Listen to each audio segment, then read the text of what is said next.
ہر شعبے میں انوویشن آ رہی ہے، انوویشن لائی جا رہی ہے اور یہ بہت ضرورت ہے اس بات کی۔ شعبہ صحت کی آج ہم بات کریں،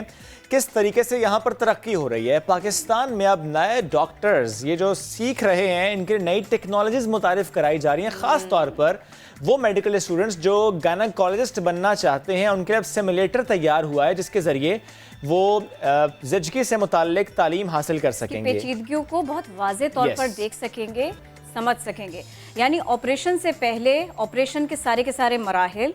جسمانی ساخت اور اس سب کے علاوہ کمپلیکیشن کیا آ سکتی ہے، یہ کوئی سکھائے بتائے اور پھر اس کے بعد میں آپ جا کے آپریشن کریں، نہیں، آپریشن سے پہلے آپریشن ہوگا کیسے، اس سب کا فائدہ ہے یہ۔ اب صرف یہی نہیں کہ اس سے ایکسپرٹیز بڑھے گی، بلکہ یہ بھی ہے اس سلسلے میں کہ اس سب کے بعد اگر کہیں کسی سے کوئی چوک ہوئی ہے تو وہ بھی بہت ایزیلی سامنے آ سکے گا، اور اس کا جو ایک تاثر ہے، جو اس کا ایک مکمل امپیکٹ ہے، وہ یہ رہے گا کہ جو صحت عامہ ہے، خواتین کی، بچوں کی، لیبر سے متعلق ہو، زچگی سے متعلق ہو، ہارٹ سے متعلق ہو، بچوں کی صحت کا معاملہ ہو، اس سب میں بہت بہتری آ سکے گی۔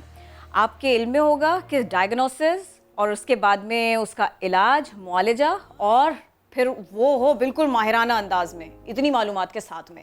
تو بھائی یہ بہت بڑا قدم ہے، آج ہم اسی کے اوپر بات کریں گے۔ ہمیں جوائن کیا ہے ہیلتھ کیئر ایجوکیشنسٹ سرمد نے اور media and communications expert Ghulam نبی نے۔ آپ دونوں کا ہم شکریہ کرتے ہیں، آپ نے آج وقت نکالا۔ سرمد، میں آپ کی طرف پہلے آنا چاہوں گا، تھوڑا سا ایکسپلین کیجیے گا مجھے یوں تو ہم نے پک کیا ہے اس کو ایز گائنیکالوجی ٹاپک، لیکن ظاہر ہے یہ ان دس ہیلتھ پروفیشن، یہ تو ہر فیلڈ میں آپ لوگ اس کو یوز کر رہے ہیں۔ یہ کتنا ریکوائرڈ ہے، اس سے کتنا فائدہ ہو رہا ہے، یہ پلیز ایکسپلین کیجیے۔ تو بیسکلی جو ہیلتھ کیئر سیمولیشن ہے، جس کو ہم کہتے ہیں کہ ایک طرح سے ریپلیکیٹ کرنا یا ایک طریقے سے کسی بھی چیز کی جو ہے وہ ادائیگی کرنے سے پہلے پریکٹس کرنا، تو یہ صرف طب کے شعبے میں نہیں ہے۔ اگر آپ دیکھیں ایئر لائن میں اگر آپ جاتے ہیں تو جہاز اڑانے سے پہلے پریکٹس ہوتی ہے، اگر آپ کو کوئی اور ٹیکنیک سیکھنی ہے تو اس کے لیے بھی آپ پریکٹس کرتے ہیں۔ تو طب کے شعبے میں جس طرح سے آپ نے کہا کہ رسک بہت زیادہ ہوتا ہے، کیونکہ آپ کسی بھی انسان کی جان کو خطرے میں نہیں ڈال سکتے ہیں، تو اس کے لیے اگر آپ پہلے سے ہی پریکٹس کر کے جاتے ہیں، جس طرح سے ہیلتھ کیئر سیمولیشن کا کانسیپٹ ہے، یعنی کہ آپ کے پاس ڈفرینٹ قسم کے لیول، جو کہ ایک عام لیول سے لے کر حقیقت پسندانہ لیول تک ہے، اس میں پریکٹس کر کے آپ اپنے ہاسپٹلز یا دوسرے ایریاز میں اسپیسیفکلی کمیونٹی میں بھی جا سکتے ہیں۔ بالکل بہترین۔ اور مجھے ساتھ میں یہ بھی بتا دیجیے گا، ابھی تھوڑا سا جب ہم لوگ اس کی تیاری کر رہے تھے،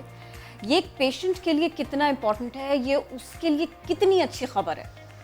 پیشنٹ کے لیے یا مریض کے لیے یہ بہت زیادہ میرے خیال سے، اور آئی تھنک تحقیق بھی اس کا ساتھ دیتی ہے کہ جتنے بھی طالب علم، چاہے وہ نرسنگ سے ان کا تعلق ہو، چاہے ان کا میڈیسن سے تعلق ہو، یا وہ جو پروفیشنلز بھی ہیں، نہ صرف طالب علم بلکہ جو لوگ اس وقت کام بھی کر رہے ہیں، وہ بھی اگر پریکٹس کر کے وہاں پر جاتے ہیں کسی بھی سیٹنگز میں جہاں پہ مریض ہے، تو ان کے لیے خوشی کی خبر ہے، کیونکہ ان کی جو کوالٹی ہے کام کرنے کی وہ بہت زیادہ بہتر ہوگی اور رسک کم ہوگا، کر سکیں گے۔ بالکل۔